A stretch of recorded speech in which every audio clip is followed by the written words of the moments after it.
Right, okay, so from one Dirt 3 run to another Dirt 3 run. So we've just had Season 1 by FireFox, now get ready for the Single Discipline Championships. Trailblazer. So this is basically the Trailblazer Championship. And yeah, take it away, FireFox.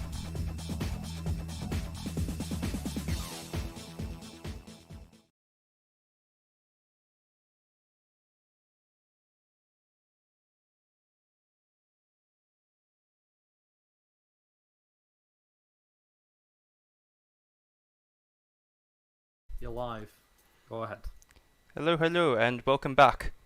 So, quick swap over, just need to change over the save file. And so this will be the Single Discipline Championship Trailblazer category. So once you've unlocked further into the game, you unlock these World Championship events. We've got Land Rush, Trailblazer, Rallycross, Rally. We're going to be doing the Trailblazer one. And so the aim of this category is to get first place in all 4 of these events, or 5 depending, or 3 depending on which other discipline you're doing. Don't need to do that. Don't need to do that at all. And so we will be starting off the run with Norway for a skip, as well as just menuing works out better. So, with that out of the way, we can start in 5, 4, 3, 2, 1, go. So the Trailblazer category is basically just a bunch of really high speed rally racing, fastest cars in the game.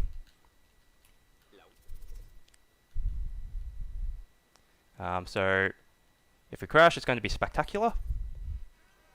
But we've got this first skip coming up right now, and hopefully this goes well. I don't think it's going well because I think my controller might have just died. Hold on a sec, I've got a spare controller, I'll just quickly plug that in. Don't worry, we can still save this. Okay, now we're all good. Yes, that does work. Excellent. So yeah, we can save this run. That's not going to be a huge issue. Mostly because that was a joke. My controller didn't actually die. But yeah, so that's called DNF skip. We literally just DNF out of the first race. So within Trailblazer and Rally, the goal to get first place is the sum of your total times over all 3 courses. So commentary is going to be a little bit lax here because I really need to focus and get as fast as possible. So by setting ourselves to difficulty 6 on that first race, we minimize the amount of penalty time that we got for failing that first race, which when you do a DNF skip, it's equal to the AI's last place time plus 1 minute. So, by setting ourselves to difficulty 6, the difference between first place and last place... Oh, please be nice about the overtake. He was not nice. So the difference between first place and last place for the AI is minimized. I think for this track, it's about 3 seconds. So we need to make up 1 minute and 3 to 4 seconds on whichever AI is going to come first place in this race. So we set ourselves back to difficulty 1 to try to make up as much time as possible against the other races. Oh my god, these overtakes are not being nice. And this is a very RNG dependent category. Norway is the most difficult. There's a 90% chance of failure at the end of this, so I do not expect to get first place, especially with that start. So there's essentially 3 different RNG factors to whether this category will even work at all. So this is more of a route showcase rather than actually going to be a valid run. So 1 is the first place AI's final time. 2 is the last place AI's time on the actual DNF skip, and 3 is all this traffic RNG and all these overtake points we have to deal with. So ideally I want to aim for a 2 minute and 56 second time. I've been a bit slow at that start point, so I think we're already past that.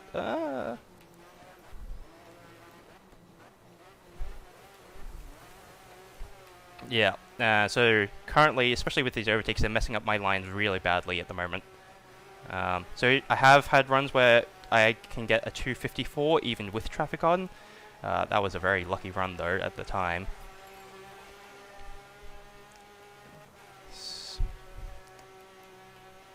But yeah, so the world record currently does use this route, so we kind of have to go with it at the moment.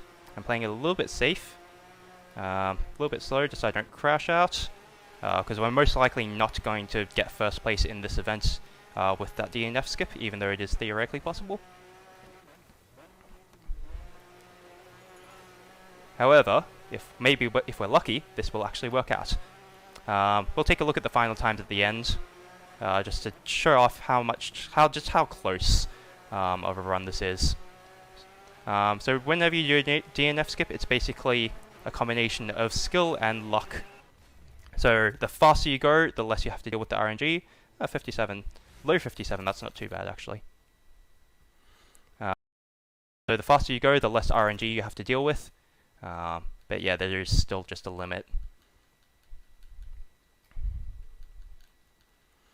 And so we choose this car here, which is called the SX4 Monster, which has the highest top speed of the cars in the game for most of these Trailblazer tracks. The other car that we choose is the PM580, and the difference between the cars is is not really too much, especially when untuned. Again, the cars are all very balanced when they're not tuned. But this can just be a little bit faster in some places, if you don't screw up the turns. So let's try to get a good run here, aiming for 128.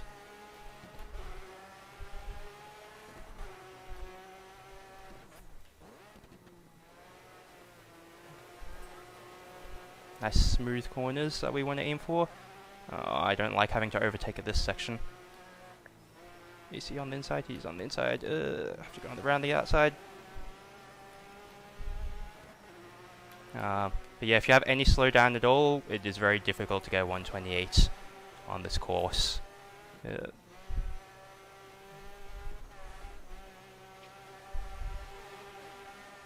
yes, difficulty 1 AI, do not want to deal with as much as possible, but this category is full of it.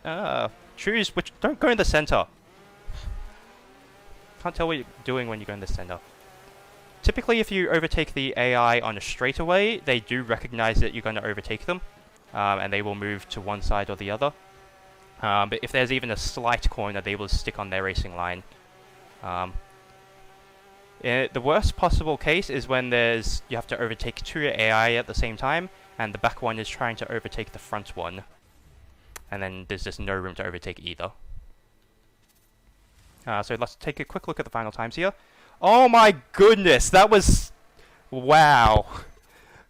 I've never seen the first place AI get a 242 before.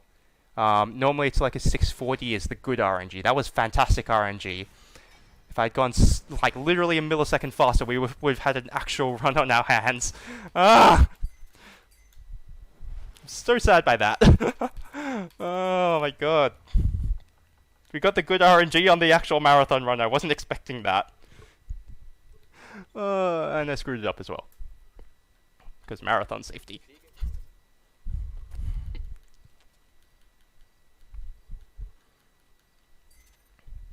Yep, so we're currently stick on difficulty 1 here, because we are doing a DNF skip on the last track instead of the first track this time. So we do DNF skips on the longest tracks that we can skip while still actually but that we can still actually beat the first place AI on. So for Norway, because it's so tight, we have to take the very first track, which is the shortest track. I'll skip the water nicely there. But for Kenya, we get to skip a 3-minute track, which is very nice to deal with.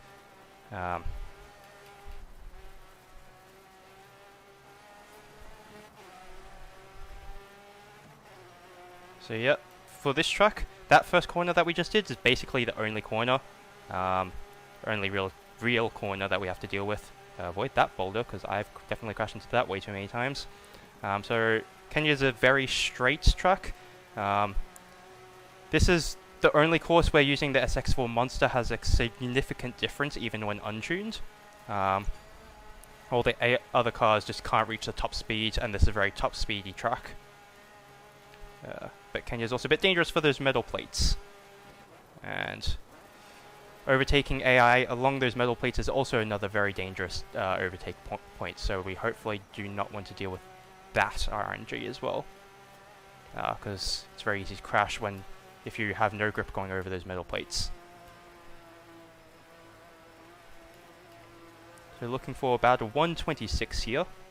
Should be good for it. Oh, nice 125.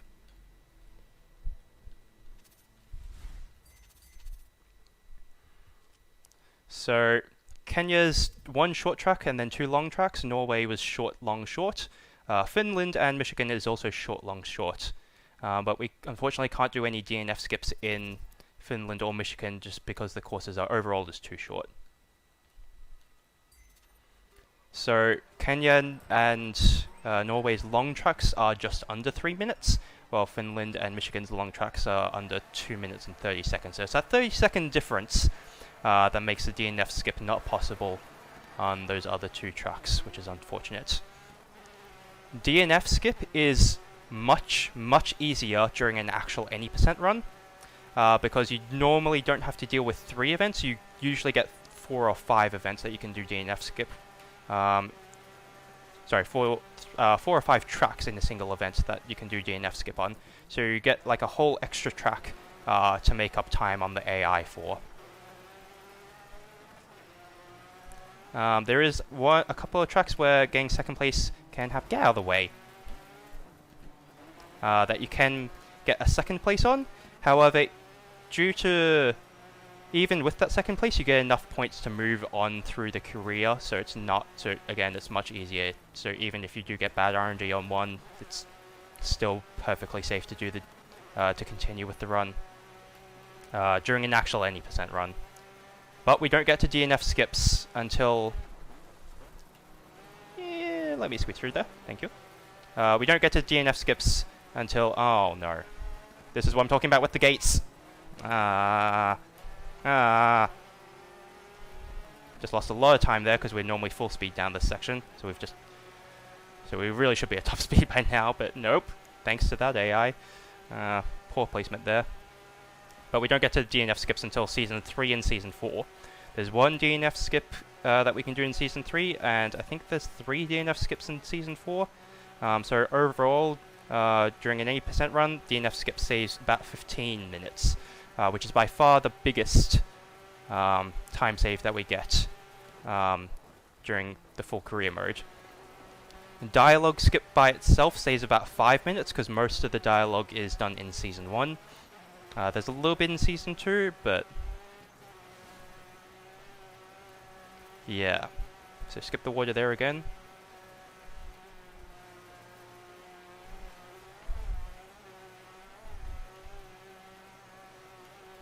So you can see here, just full throttle all the way through. Good, don't have to deal with another AI along this checkpoint. These corners up here is where the other cars would actually start to overtake the monster, because the monster is a very loose car, while the others just have a ton more grip. And so with these narrow corners here, that you can gain a little bit of time, but overall it doesn't make up enough, anywhere close to near enough time as those like full speed sections. Man, having to do a lot of overtakes this run. And so this next corner after this downhill here, you can see it coming up right now. You cannot full speed that. If you try to, you will die. So I'm going to take it very safe here. If you cut the inside there, the geometry is very whack, and it just propels you up into the air like crazy. Yep, that was a very slow time. I was aiming for 302 there. So yeah, that last corner is very nasty.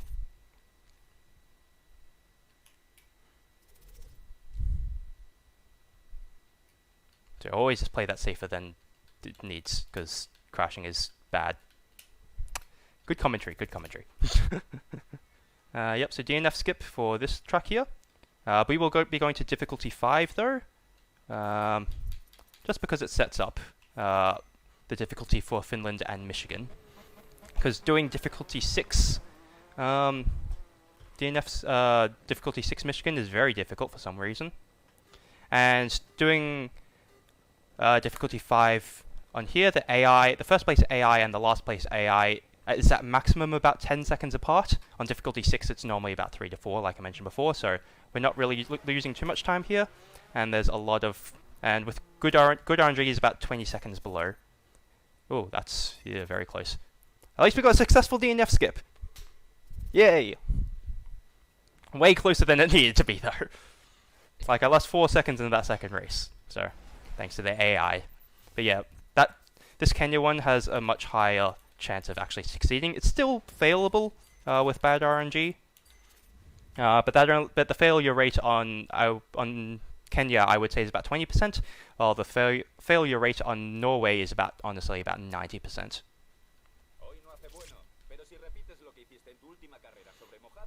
And so both Finland and Michigan are probably the tracks that have the most feasible cuts. So like I mentioned before, the cuts with the other disciplines are normally, you get too much of a bounce to be consistent with them, and so you just lose too much time bouncing and jumping over the grass. But for Trailblazer, your car's a little bit raised, especially with this monster, and they also flatten the geometry. And so we're doing Finland right now, and back in season 1 run, I mentioned the gutter running technique. Not possible because they flatten out the gutters for Trailblazer, which is unfortunate because I like gutter running.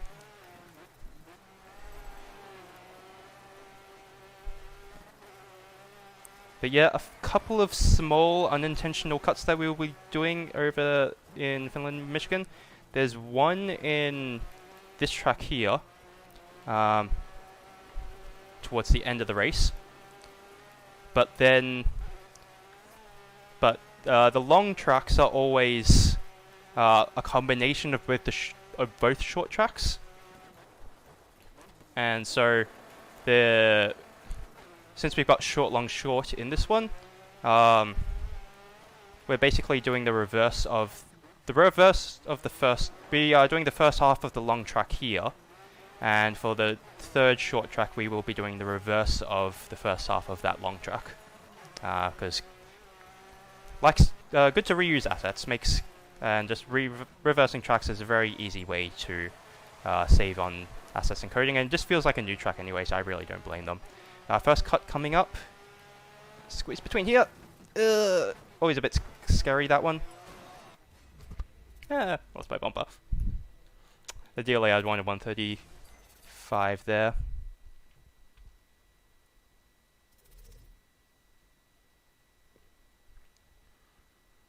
So that cut won't be available in this next race. They actually do put up a barrier, so you can't go through there, which is a bit strange. I don't entirely know if that was intentional, that they allow you to cut through there on the short tracks, but maybe they just forgot. And then that cut is also a lot scarier going on the next track after this, since it opens back up. But yeah, for now we have a bit of downtime as we focus on this track. Very full speed track this is, especially this start here, which is very nice. Really get to showcase the monster and what it can do. Really push it to its limits. If we were to tune it, it would be even better, but no time for tuning. So the way tuning works, I probably should have explained this, is that there's like 5 different categories that you can play around with.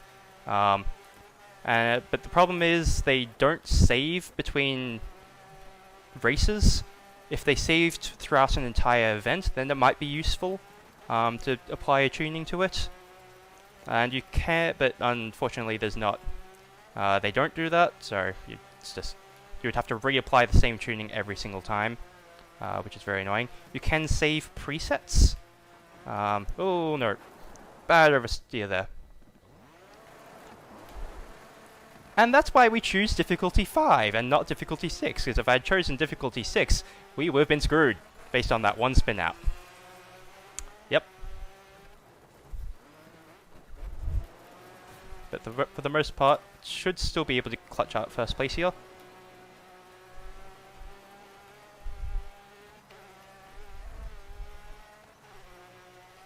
So yeah, you can save out presets, but you still have to go into the menus to apply the preset every single time. And so just going into that menu itself is about 3 seconds. And just to set up the actual tuning would probably take even longer. And so, yeah, we want to minimize as many menus as possible, which is why we take the route through Norway on difficulty 6 and then end on difficulty 5 in Kenya. So we'd never have to readjust the difficulty again.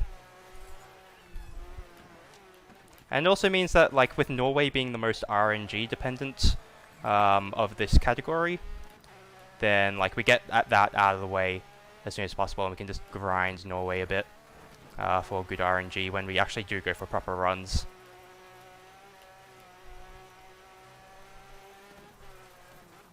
Say hello to the lighthouse. Actually, is that a lighthouse? I don't know. I just always assumed it's a lighthouse, but it's a very short lighthouse. Now that I look at it. Maybe it's just European lighthouses are shorter.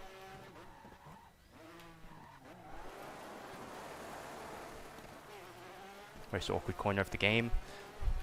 Someone's bumper. Yeah, you can't push those bumpers out of the way. They will get caught underneath your wheels. And I have had some runs... Yep, still first place, good. And I have had some runs where, like, I accidentally drive over a bumper and then it just gets stuck in my wheel and then I literally can't move. So I want to avoid that as much as possible, because that's not fun. That is not fun. I'm gonna say I've just seen you do the hardest corner in my eye game. It's probably one of the hardest ones ever, especially in the Trailblazer. The corner that goes back on yourself, basically a square. It goes right, then on the bridge again. Right behind you. Yeah, it's very difficult to go fast on that corner. Yeah, always used to really anger me that corner. I could never get it. No matter how many times I went through it, how fast I went. It was either you go too slow, you spin out. You go too fast, well, you get the picture on that one. Yeah, that's one of the times where drifting is actually, or sliding is actually a bit faster. Doing the reverse of the cut. Ow, nope. Yeah, that's why that's a lot more difficult going in the reverse direction. Like, they get rid of the car that was initially in the way, but, like, because you're driving at nighttime, and also because you're cutting the grass first instead of afterwards. When you cut the grass, you do a little bit of a jump, and so if you're slightly off at the wrong angle for that jump, then you just have no time to readjust and you just go straight into those wooden planks. So I have a question regarding Trailblazer. So, in your opinion, do the night stages scare you than the day ones? As in, like, do you find the night ones more interesting or more terrifying? I have the routes. The daylight ones. I have the tracks memorized at this point, so they're not really any more different. It's just that one little cut you need visibility to set up for. I am spinning a lot out on Finland, jeez. But yeah, it's not really an issue. It's just for that one cut that actually makes a bit of a difference. So yeah, you can see that one little spin. Actually, no, I did crash. So yeah, that explains the second place, actually. Yeah. So even with difficulty 5, it's a bit sketchy, but... but yeah, in terms of all the weather effects and stuff, it's not really any different. I approach it pretty much the same. And last track is Michigan. And so we get to see the PM580 here. More of a personal preference. I think it's slightly faster than the Monster, which is why we use it. But Michigan is a very grippy track. In terms of which is faster between Modern and Classic, they are actually about the same. So I can't remember what the car is in Classic, but it's like the green car. And that is blazingly fast. Like, sometimes it's even faster than the modern cars in some of our time trial records. Which doesn't make sense to me. The Audi Quattro? No, it's not the Quattro. It, like, had some custom name to it. Because I'm going to say, the classic ones is the Quattro, Peugeot 205, I think it... I think that's about it. There might be, there's probably like 2 others. I mean, there's 4 cars per event. The only 2 I can think of are them ones. I think there's only... Or maybe the Suzuki. I don't know, Suzuki maybe. Pikes Peak one. I could be wrong. Yeah, I think you might be thinking of possibly Group B there. because like all these Trailblazer cars are basically custom cars. But yeah, Michigan, we get to cut this grass a lot more. Much flatter grass, which is nice. I know that the Quattro's got a Pikes Peak that's in here. That's in the classic one, but that's about... I don't really know the other ones. I think there is a green Quattro. Yeah, it's possibly that. White. It could be that. I don't know. You never know. Honestly, I just know the cars for their colours. If I'm honest, I only looked up the names for the modern runs for this run.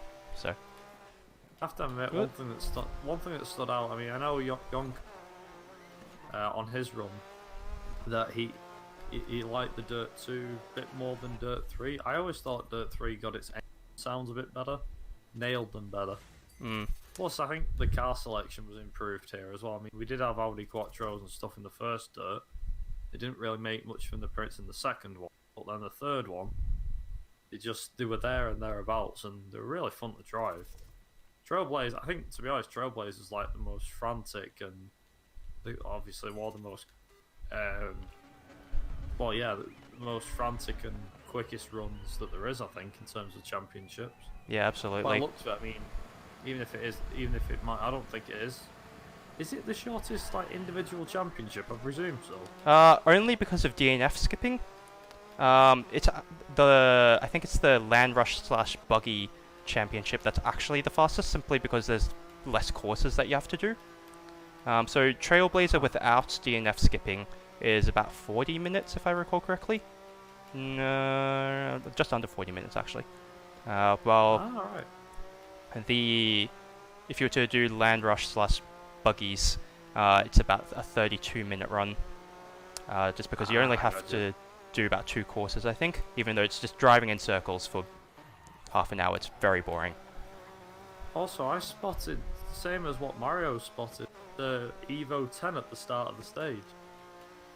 It was just chilling in the background, the red one. Was it parked? I've never noticed it. Yeah. Just parked at the side of the road. Huh. I'd never noticed that before. It's funny when you're not playing and with the sideline. Okay, got bumped up there into the air, so I lost a bit of grip. That could have gone a lot worse. That's why I like to avoid the bumps.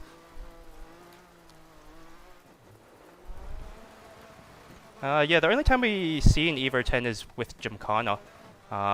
Which, incidentally, Gymkhana is the only class that's not balanced for speed. They're just like balanced for fun. And so we have this mod called the ACAT mod, which is basically all cars, all tracks, which allows you to play with Gymkhana cars on like the rally events and the Trailblazer events. Small cut here. Small cheeky cut. And it turns out that Evo is actually the fastest of those cars by far to run with, so a little fun fact there. If we were able to use them, that's the one we would use. We do have an ACAT leaderboard, so we can actually do runs for individual levels with that mod enabled, which can be quite a bit fun. But I also noticed that running with that mod, my game seems to stutter a bit more, so I'd prefer to have it turned off.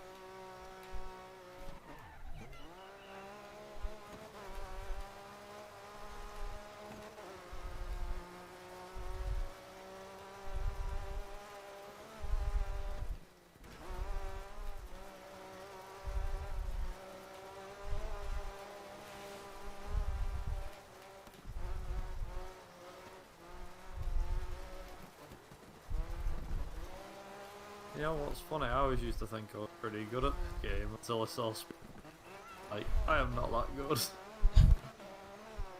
God, I'll tell you something. It's weird when you play a game for years and you multiplayer used to beat people left, right, and centre. Yeah. Speedrunning's a whole different ball game. Yeah, absolutely. Oh my god. I mean, it's mostly pretty predictable. While if you have to deal with other people, it depends on whether they are going to play nice or not. In online, like, most people are pretty good. Like, no one's really ramming each other off the road, but you occasionally still get that one person, and then you can just kick them out of the lobby though, so it's fine. I always used to enjoy the joyride mode. Fine, you just get a load of friends, 3 or 4 of you, and just smash each other up and just have a bit of a laugh, just messing around. Yeah, even though it was like half an hour, it was just fun to mess about. Yeah.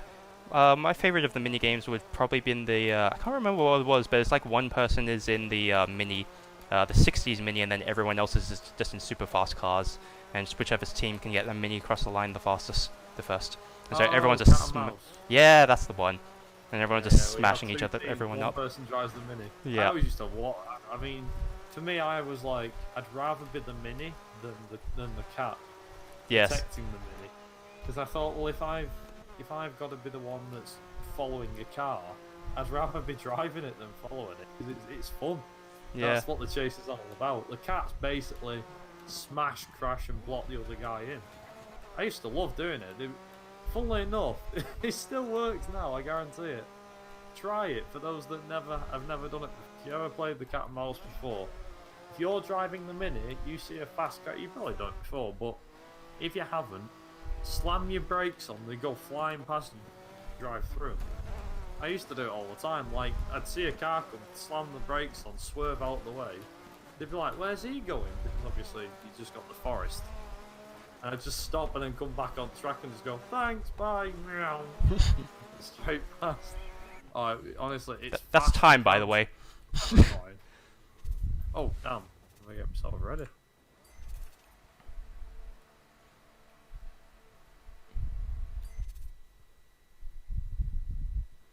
Yeah, sorry, Joe, giving you a bit more of a heads up there. No, 29:36 I got. 29:36. Can't remember what my another one actually. There was cat and mouse and infection. I think it. Yeah, I never really liked infection that much, but. Well, there was always a nice little hiding place. Oh, really? Collision detection in you know in the main building.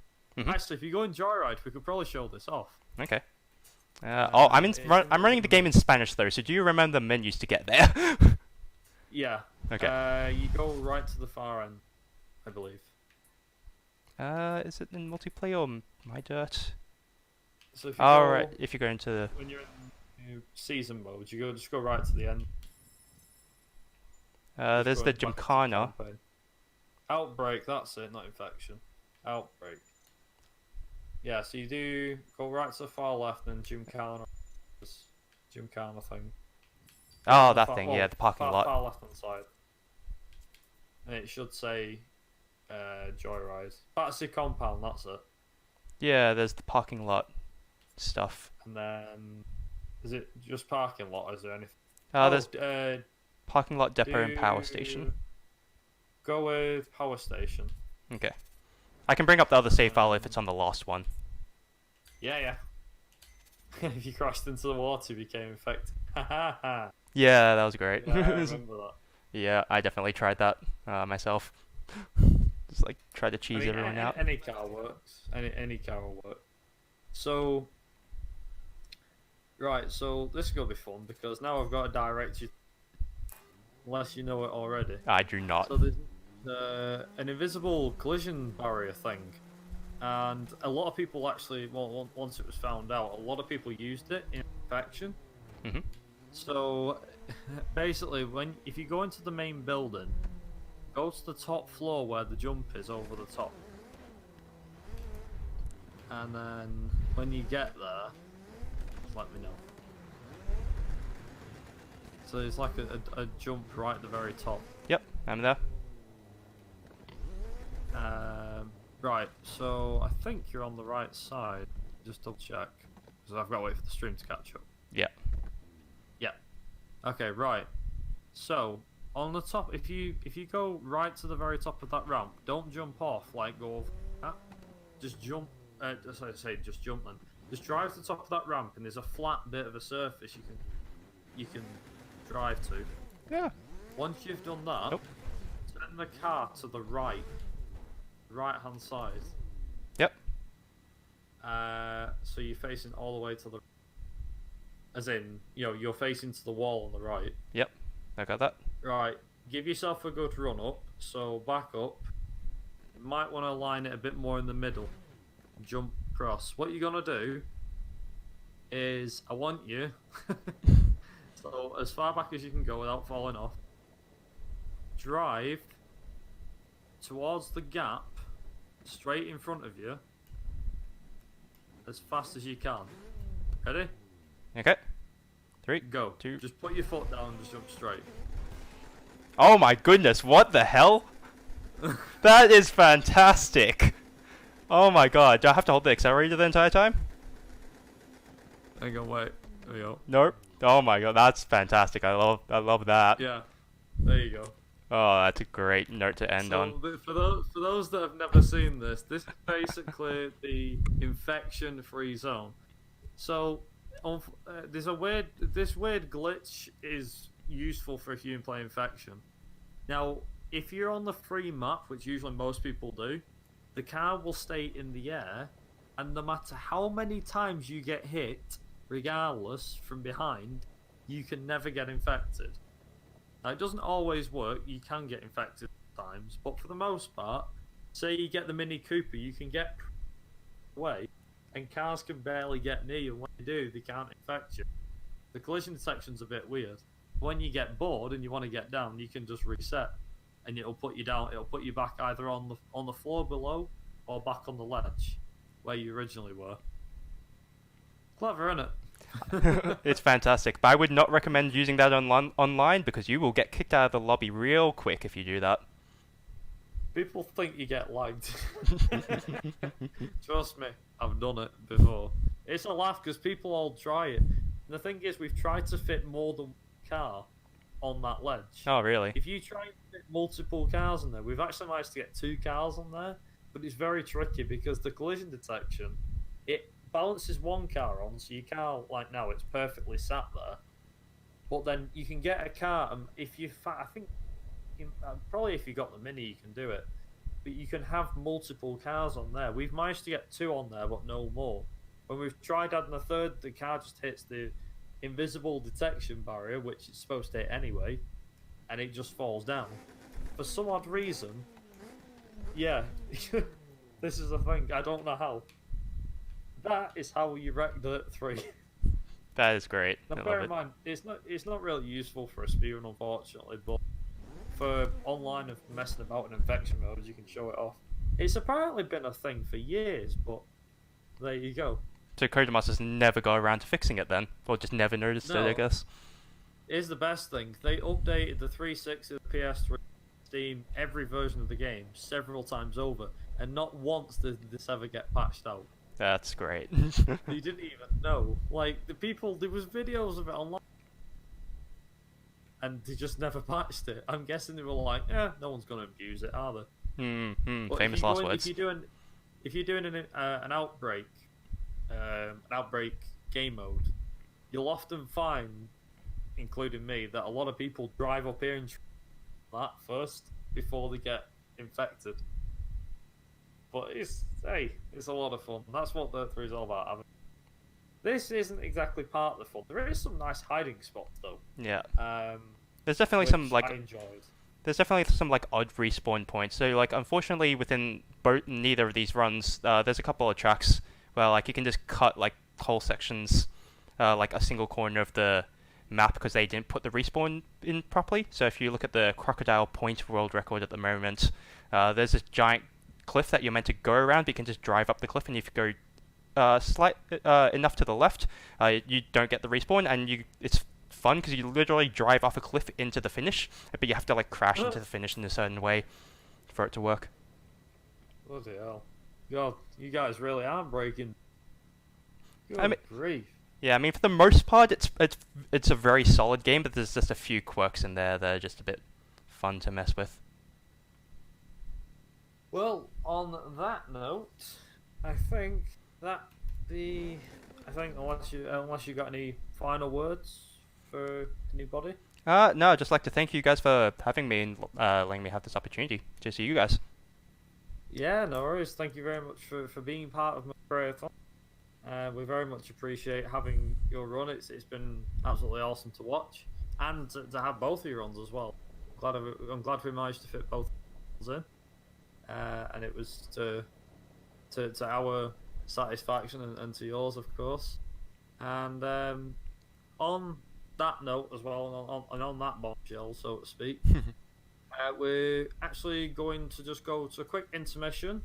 and we'll be back very, very soon with final thoughts of day one from myself and from Joseph, who will hopefully join me in the commentary box, as they say for F1. And we'll be back very, very shortly.